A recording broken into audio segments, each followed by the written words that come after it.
So এটাই হচ্ছে বেগুনের কিন্তু মূল সমস্যা। বেগুন চাষীদের ভীষণ পরিমাণে একটা সমস্যা, এই সমস্যাটা কিন্তু দেখেন। আসসালামু আলাইকুম সম্মানিত দর্শক মণ্ডলী, মামা ভ্যাগনা এগ্রিকালচার ইউটিউব চ্যানেল এবং ফেসবুক পেজের পক্ষ থেকে আমি গোলাম রব্বানী আপনাদের সামনে আছি। তো আজকে আমি চলে আসি আমার গ্রামে চাষ করা একটা বাগুনের ক্ষেতে আর কি, মানে বেগুনের ক্ষেতে, আমাদের এলাকায় বাগুন বলে। তো বিশেষ করে এই বেগুনের ক্ষেতটাতে আসি, তো এখানে দেখবো আসলে বেগুনের ক্ষেতে কি কি ধরনের প্রবলেম আছে এবং কি কি সমস্যা আছে এই বেগুনেতে। তো আমরা সেই বিষয় নিয়ে আজকে আপনাদেরকে দেখাবো। তো পুরা বিষয়ে কি রকম কোন রোগে কি কি ব্যবহার করতে হবে, এবং বেগুনের গাছ ফুটে যায়, বিশেষ করে যে হলুদ হয়ে এক ধরনের ফুটে যাওয়া কেটে বলে, এটা ভাইরাস আক্রমণ হয়।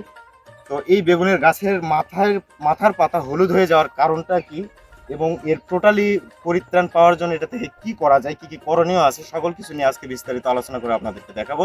তো সম্পূর্ণ ভিডিওটা জুড়ে থাকেন। তো চলেন আপনাদেরকে দেখাই আসলে গাছের কোয়ালিটি এই ক্ষেতটাতে কেমন কি আছে। এই যে ক্ষেতটা, সম্পূর্ণ ক্ষেতটা, তো ক্ষেতের কিছু গাছ দেখাই আপনাদেরকে। যে গাছটা দেখেন, এই গাছটা কিন্তু সুস্থ আছে।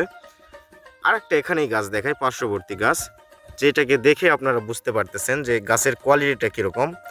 যে গাছের নিচের পাতা শুকায় মারা যাচ্ছে, আর এই সাইডের এই পাতাগুলো সবগুলো শুকায় মারা যাচ্ছে, এবং কুশির অবস্থাটা কীরকম।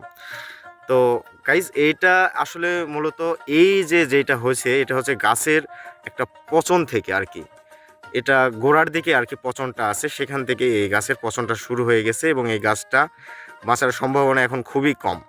তো এটাতে যদি প্রথম থেকে যদি ভালো ধরনের পরিচর্যা থাকতো, এবং গাছের গোড়াতে যদি কার্বেন্ডাজিম গ্রুপের কোনো ছত্রাকনাশক বা ভালো কোনো জাতীয় এমিস্টার টপ বা তারেদ এই জাতীয় কোনো কিছু যদি গাছের গোড়াতে মানে পচন যেন না হয়, সেই জন্য যদি আর কি দেওয়া বা ব্যবহার করা থাকতো, তো এই সমস্যাটা থেকে অনেকটা পরিত্রাণ পাওয়া যাইতো আর কি। তো এইটা গাছের এই সমস্যা, এবং অন্যান্য গাছের কি অবস্থা আছে সেইগুলো আপনাদেরকে দেখাই। সো গাইজ দেখেন, এখানে আরেকটা বেগুন গাছ। সো এটাই হচ্ছে বেগুনের কিন্তু মূল সমস্যা। বেগুন চাষীদের ভীষণ পরিমাণে একটা সমস্যা, এই সমস্যাটা কিন্তু দেখেন। যে গাছ এইভাবে পাতায় ছোপ ছোপ হলুদ হয়ে যাওয়া, এবং গাছ আর বৃদ্ধি না পাওয়া, গাছ এভাবেই নষ্ট হয়ে যাওয়া, এখানে আর কোনো ফল না হওয়া। তো এটার মূলত পিছনের কাহিনীটা কি, কোথা থেকে এই প্রবলেমটা শুরু হয়, এটা কিন্তু আমরা অনেক চাষিরাই বুঝি না।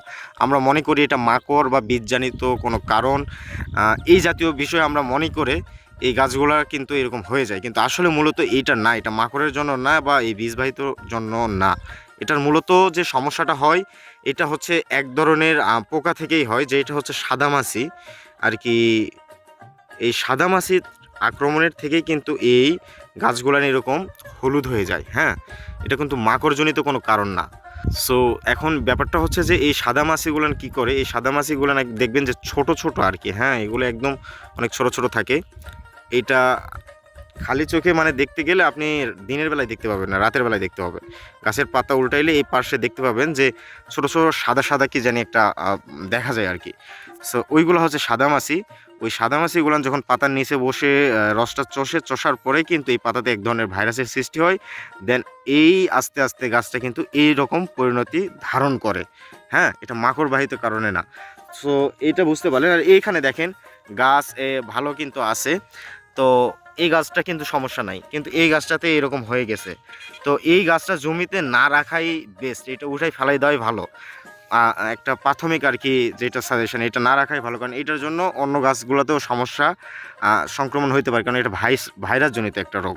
হ্যাঁ, তো এই এই গাছের জন্য যে ব্যবহার করতে হবে, এটার পরিত্রাণ পাওয়ার জন্য মানে আগের থেকে আর কি, প্রথম থেকে যে নিজের পরিকল্পনা থাকে যে কতদিন আগের থেকে পরিচর্যাটা নিলে এরকম হবে না, বা কী ব্যবহার করলে এরকম হবে না। তো আপনাদেরকে বলে রাখি, এটা হচ্ছে সাদামাছির যে কোনো ধরনের একটা মানে কীটনাশক বা বিষ আপনি স্প্রে করে দিতে পারেন। হ্যাঁ, তো সাদামাছির জন্য মূলত ভালো যেটা হয়, যেগুলা আর কি ব্যবহার করার মতো মানে ভালো রেজাল্ট পাবেন, এর মধ্যে হচ্ছে একটা মোভেন্টু, আর একটা হচ্ছে উলালা।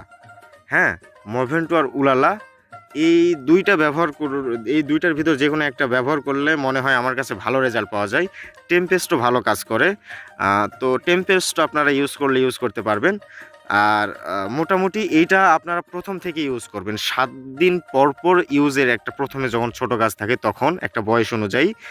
তারপরে আপনারা ব্যবহার করবেন ওই মাকড়ের যখন ওষুধগুলো ব্যবহার করবেন, তার একদিন 2 দিন পর পরই, কারণ সাদামাছি বেগুনের পাতা থেকে যেতেই চায় না, বেগুনের এই নিচের পাতায় থাকে। হ্যাঁ, এটা ঘন ঘন স্প্রে করবেন আর কি। ঘন ঘন স্প্রে করলে এই সমস্যাটা ইনশাল্লাহ হবে না। আর এই ছিল বেগুনের আজকের ক্ষেতের ভিডিও। আপনারা বুঝতে পারতেছেন যে কি সমস্যা এখানে আছে বা গাছ মারা যাচ্ছে কেন, বা আপনারাও কি আপনাদের পরিচর্যা করবেন। সো বিষয়টা হচ্ছে এইগুলোই, যে এগুলো কারণে বেগুনের এইরকম ক্ষতি হয় বা গাছ নষ্ট হয়ে যায়।